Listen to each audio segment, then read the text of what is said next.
All right, so finishing this up, we've talked about sort of all these structures and this air exchange and this movement, but I want to talk a little bit about control of breathing and the muscles that do it besides the diaphragm.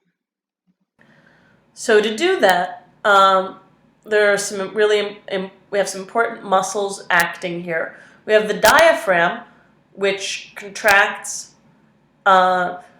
to inhale and then relaxes to exhale. We have the external intercostal muscles, which will provide some amount of rib cage expansion. And in a passive inhalation, when you're just at rest, that's all that's happening. In active inhalation, several other accessory muscles can get involved, including the pectoralis minor, the serratus anterior, and even the sternocleidomastoid muscle can get involved. An exhalation is entirely passive if it has no muscle contractions if you're at rest. However, if you are undergoing stressed breathing, either because you're being physically active or because you are anxious, your fight or flight response has been activated, or because you're having trouble breathing for some reason, lots of other muscles can get involved. The rectus abdominis and other abdominal muscles can push on the diaphragm, providing extra pressure there. The internal intercostal muscles can pull your rib cage in.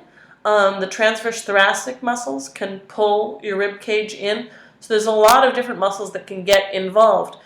And these other muscles getting involved is one of the things that doctors might look for, especially an infant or a young child who can't say what's going on, to look for how severe a breathing issue is. The more of these muscles that are getting involved when the child is at rest, the more difficulty they're having breathing in general.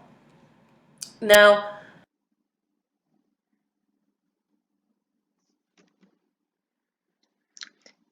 So I will make this link available to you.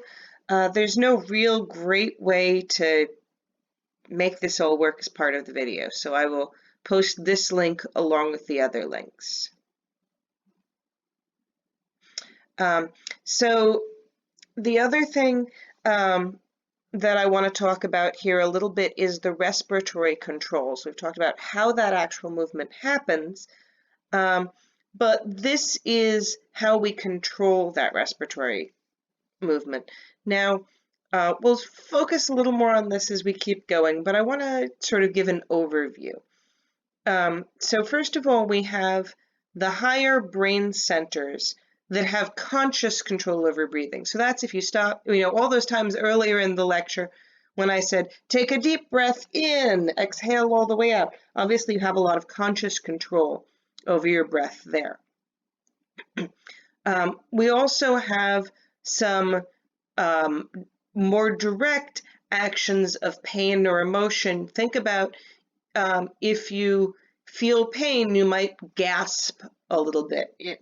That's a response to that. And other emotional stimuli can also affect breathing. As you're probably well aware, if you're anxious, you're going to start breathing more quickly. Now, these feed into the medulla and the pons, which also have more direct signals feeding in. So the stretch receptors in the lungs are going to downregulate the breathing centers, say, oh, no, we're already stretched. We can't stretch anymore. In addition, irritant signals are going to downregulate normal breathing, but can also initiate things like coughing. Our chemoreceptors, if there's a drop in oxygen, an increase in carbon dioxide, or an increase in H+ ions, which normally signal an increase in carbon dioxide, and even if that's not the problem, we can deal with it to some degree by decreasing carbon dioxide. Our central chemoreceptors, so the brain chemoreceptors, are going to directly get that same signal about carbon dioxide and H+. And also receptors in muscles and joints that are saying, oh, we're low on oxygen or have too much carbon dioxide, and just that we're working hard. And all of those signals are also going to activate this respiratory system and increase respiratory response. Here we're just looking a little bit at the initial development of the respiratory system. So it starts off with this tube. We have the laryngeotracheal tube. And then from there are tracheal buds that develop into these bronchial buds that keep branching off and branching off and branching off, and then eventually start forming the basis of these lungs at 8 weeks. Now, what's important to realize here is that these are still not fully developed. You're starting to see this basis of the lungs. The final development of the lungs actually happens very late in pregnancy. And one of the major problems with extremely premature babies is that their lungs may not be fully developed, and that they haven't necessarily started producing that surfactant yet. If a baby is born before they start producing surfactant, they can't get the pressure they need to take that first breath. So one of the things that is done when a pregnancy seems like it's going to end early, like they're going to deliver early, is that we sometimes give steroids to help speed up lung development and surfactant production.